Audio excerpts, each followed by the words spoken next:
ಮೂಡುಬಿದ್ರೆಯಲ್ಲಿ ಕಡಲಕೆರೆ ಕೈಗಾರಿಕಾ ಪ್ರದೇಶದಿಂದ ಕೊಳಚೆ ನೀರನ್ನ ಮುಖ್ಯ ರಸ್ತೆಯ ಚರಂಡಿ ಮೂಲಕ ಜನವಸತಿ ಪ್ರದೇಶಗಳಿಗೆ ಹರಿಬಿಡ್ತಾ ಇರುವ ಕಾರ್ಖಾನೆಗಳ ವಿರುದ್ಧ ಕ್ರಮ ಕೈಗೊಳ್ಳುವಲ್ಲಿ ಪುರಸಭಾ ಅಧಿಕಾರಿಗಳು ನಿರ್ಲಕ್ಷ್ಯ ವಹಿಸುತ್ತಿದ್ದಾರೆ ಅಂತ ಆರೋಪಿಸಿ ಸಾಮಾಜಿಕ ಹೋರಾಟಗಾರ ರಾಜೇಶ್ ಕಡಲಕೆರೆ ಅವರು ಇಂದು ಪುರಸಭಾ ಕಚೇರಿಯ ಮುಂಭಾಗದಲ್ಲಿ ಸುಡು ಬಿಸಿಲನ್ನ ಲೆಕ್ಕಿಸದೆ ಏಕಾಂಗಿಯಾಗಿ ಧರಣಿ ನಡೆಸಿ ಗಮನ ಸೆಳೆದರು.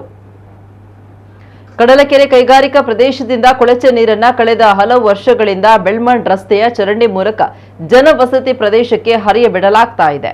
ಈ ನೀರು ಸಾರ್ವಜನಿಕ ರಸ್ತೆಯ ಬದಿ ಶೇಖರಣೆಗೊಂಡು ಸಾಂಕ್ರಾಮಿಕ ರೋಗ ಹರಡಲು ಕಾರಣವಾಗ್ತಾ ಇದೆ. ಮಾತ್ರವಲ್ಲದೆ ಖಾಸಗಿ ಜಮೀನುಗಳಿಗೂ ಹರಿದು ಕೃಷಿ ಚಟುವಟಿಕೆಗಳಿಗೂ ಹಾನಿಯಾಗುತ್ತಿದೆ ಅಂತ ರಾಜೇಶ್ ಕಡಲಕೆರೆ ಆರೋಪಿಸಿದ್ದಾರೆ. ಉದ್ದಿಮೆ ಪರವಾನಗಿ ನವೀಕರಣಗೊಳ್ಳದೇ ಇರುವ ಕೈಗಾರಿಕೆಯೊಂದರ ಕಾರ್ಖಾನೆಯಿಂದ ಅತಿ ಹೆಚ್ಚು ಕೊಳಚೆ ನೀರು ಹರಿದು ಹೋಗ್ತಾ ಇದೆ. ಈ ಬಗ್ಗೆ ಲಿಖಿತವಾಗಿ ದೂರು ನೀಡಿದ್ರು ಪುರಸಭೆಯವರು ಯಾವುದೇ ಕ್ರಮ ಕೈಗೊಂಡಿಲ್ಲ.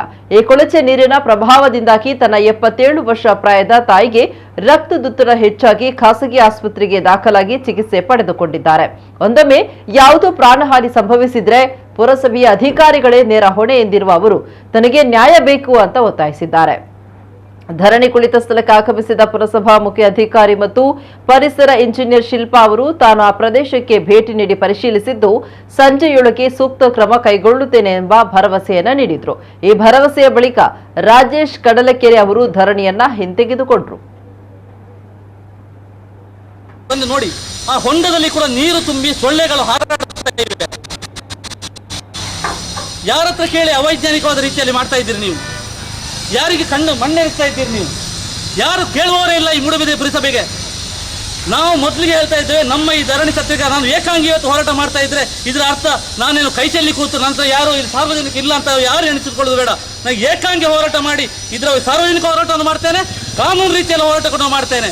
ಒಂದು ಉದ್ದಿಮೆ ಪರವಾನಗಿ ಇಲ್ಲದಂತ ಕಾರ್ಖಾನೆಯನ್ನು ಮುಚ್ಚಿಸುವಂತ ಒಂದು ತಾಕತ್ತು, ಒಂದು ಗಂಡೆದೆ ಈ ಅಧಿಕಾರಿಗಳಿಗೆ ಇಲ್ಲಿ ಇಲ್ವಾ ಅಂತ ಕೇಳಲಿಕ್ಕೆ ಬಯಸ್ತೇನೆ ನಾನು. ಪಾಪದ ಏನಾದ್ರೂ ಒಂದು ಮನೆ ಕಟ್ಟಲಿಕ್ಕೆ ಹೊರಟ್ರೆ ಇವರದ್ದು 4-5 ಗಾಡಿಗಳು ಬರ್ತವೆ ಅಲ್ಲಿಗೆ. ಒಬ್ಬ ದೊಡ್ಡ ಏನಾದ್ರೂ ಇವರಿಗೆ ಯಾರೋ ದುಡ್ಡು ಕೊಟ್ಟಿದ್ದಾರೆ ಇವರಿಗೆ? ಇವರು ಅದೊಂದು ಬಂದು ಹೇಳಿ, ಇವರು ಬಂದು ಹೇಳಿ, ಯಾಕೆ ಇವರು ಜನರ ಜೀವನದೊಟ್ಟಿಗೆ ಚೆಲ್ಲಾಟವನ್ನು ಆಡ್ತಾ ಇದ್ದಾರೆ? ಜನರ ಜೀವನದೊಟ್ಟಿಗೆ ಇವರು ಯಾಕೆ ಚೆಲ್ಲಾಟವನ್ನು ಆಡ್ತಾ ಇದ್ದಾರೆ? ನಾವು ಇಲ್ಲಿ ಯಾವುದೇ ರೀತಿಯ ಕರ್ತವ್ಯಕ್ಕೆ ಅಡ್ಡಿ ಮಾಡಲಿಕ್ಕೆ ಬಯಸೋದಿಲ್ಲ. ಯಾವ ಸಿಬ್ಬಂದಿಗೆ ಕರ್ತವ್ಯಕ್ಕೆ ಅಡ್ಡಿ ಆಗಲಿ ಅಧಿಕಾರಿಗಳು ನನ್ನ ಉದ್ದೇಶ ಕೂಡ ಇಲ್ಲ. ಹಾಗಾಗಿ ನಾನು ಪುರಸಭೆಯ ಮೆಟ್ಲಿಗೆ ಕೂಡ ಮೇಲೆ ಹೋಗಲಿಲ್ಲ. ನಾನು ಈ ಖಾಲಿ ಕಾಂಪೌಂಡ್ ಒಳಗಡೆ ಇದ್ದೇನೆ. ನಾನು ಇಲ್ಲೇ ಧರಣಿಯನ್ನು ಕೂತ್ಕೊಳ್ತೇನೆ. ಇಲ್ಲಿರುವ ಫ್ಯಾಕ್ಟ್ರಿಗಳಿಗೆ ನಾವು ಭೇಟಿ ನೀಡಿದ್ದೇವೆ ಹಾಗೂ ಅವರಿಗೆ ಬಿಟ್ಟನ್ನು ಮಾಡಲಿಕ್ಕೆ ವ್ಯವಸ್ಥೆ ಮಾಡಲಿಕ್ಕೆ ಆಲ್ರೆಡಿ ನೋಟಿಸ್ ಇಶ್ಯೂ ಮಾಡಿದ್ದೇವೆ. ಅವರು ಆಲ್ರೆಡಿ ಕೆಲಸ ಸ್ಟಾರ್ಟ್ ಮಾಡಿದ್ದಾರೆ. ಅವರ ಬಿಟ್ಟಿಂದ ಮತ್ತೆ ಸರಿಯಾದ ನೀರನ್ನು ಇನ್ನು ಟ್ಯಾಂಕಿಗೆ ವ್ಯವಸ್ಥೆ ಮಾಡ್ತೇವೆ.